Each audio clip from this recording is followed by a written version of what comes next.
Chapter 31, Bataan Death March, Maintaining Historical Markers. Bataan has fallen, but the spirit that made it stand, a beacon to all the liberty-loving peoples of the world, cannot fall. Voice of Freedom broadcast. Tony Pizarro is cognizant of the distinct role his province, Bataan, played during the Second World War.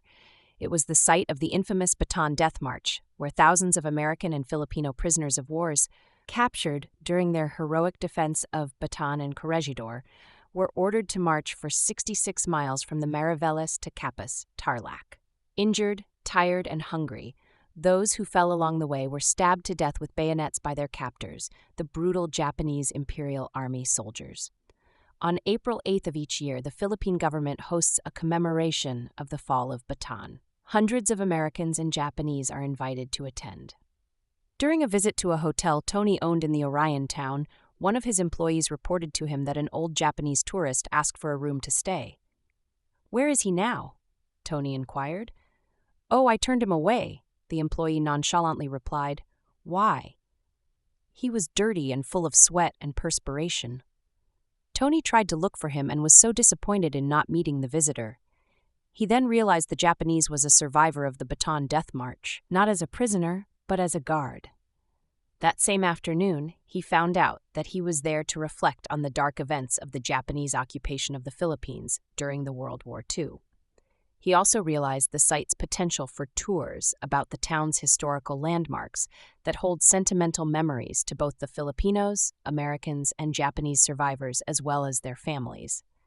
Before he went back to the U.S., Tony spent his own money to have workers clean and paint the Bataan Death March markers placed along the highway.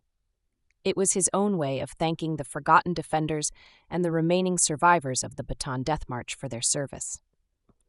Although Tony was only 2 years old when the Bataan Death March transpired, the historic event is close to his heart, mainly because it happened right in his own province near the town's main road.